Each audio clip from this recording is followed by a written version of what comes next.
Today guys, I'm going to take you around, show you what we've been using to build these custom cages. Most of you may or may not have some of this stuff in your garage, but with some basic tools and some tools that don't cost a whole lot, you can build cages. Over here is we have a bender by JD Squared.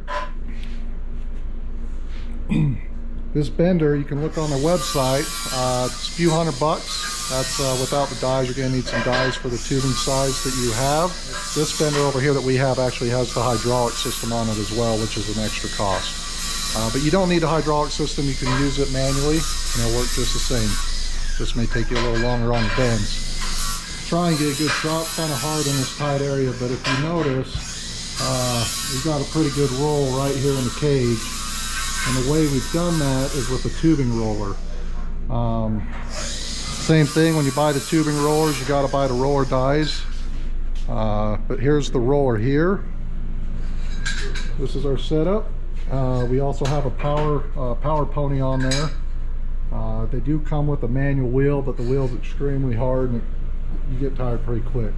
With the power pony, it makes the work a lot less effortless. On top of that, we also have just your typical 14-inch chop saw that we use to cut the tube or materials that we need to cut. Over here we have a drill press, nothing fancy. And then equipped with this drill press, we went out and bought a coping tool that's helped us cope the pipes a lot easier.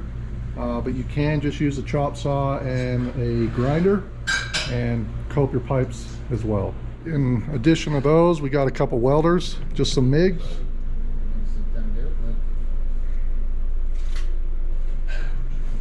Nothing real fancy. So here we've got the cage all unbolted off of this one.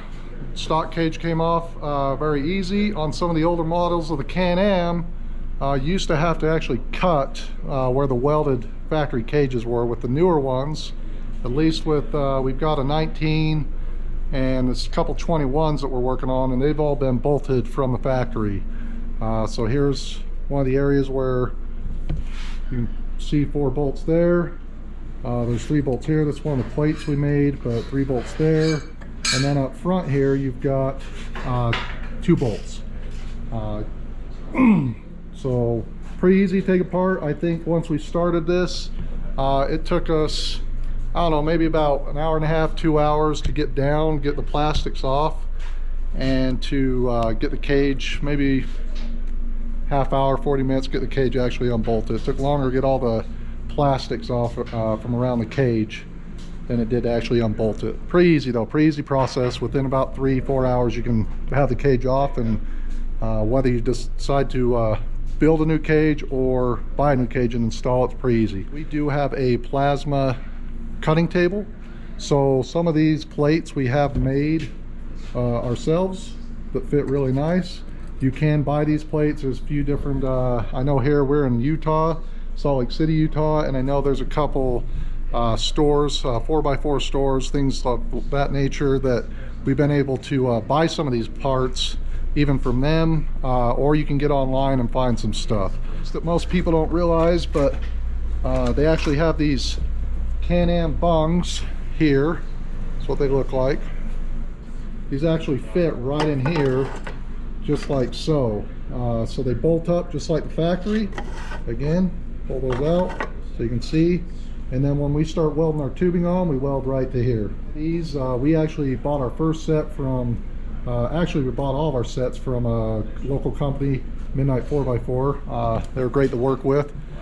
So if you live in the Salt Lake area, reach out to them. They have a lot of different things you could buy from them to use, and the prices are good pricing, and really friendly people to work with. Really good customer service. They've been a big help with us. Okay, so we've got the Can-Am bungs bolted in, so they're good and solid. They don't move. Got Kyle over here working on the C-pillar plates. Those will be bolted in soon, and the B-pillar plates are bolted down. Again, we made these ones ourselves off the plasma table. If you don't have a plasma table, that sucks, but no, just kidding. You can actually order them. You can find them online. This is our plasma table. We just put them in our software, our CAD software, which we use Fusion 360.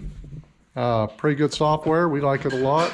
A little bit of a learning curve at first if you've never had any CAD experience, but pull a few measurements, plug them in, and you can print them out to your CNC tables, 3D printers, whatever your flavor is.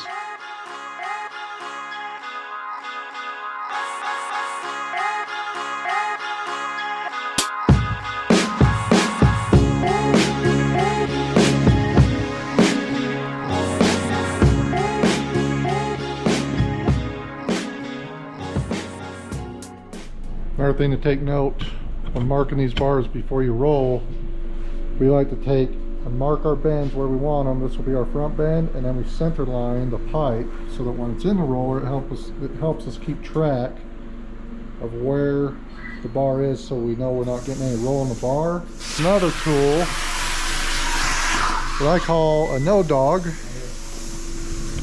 Kyle has over here. And what this does, it's got a little level. We can place it on the pipe. Place that on the pipe, and what we'll actually do is we'll cinch it up in the roller. We'll cinch it up here once we know we got it good and tight. But before we start putting any bend in it, we'll level that with our center mark. And then we know that if we're getting any twist in the bars, it goes through the roller, because we have had that problem when the rollers twist the pipe a little bit.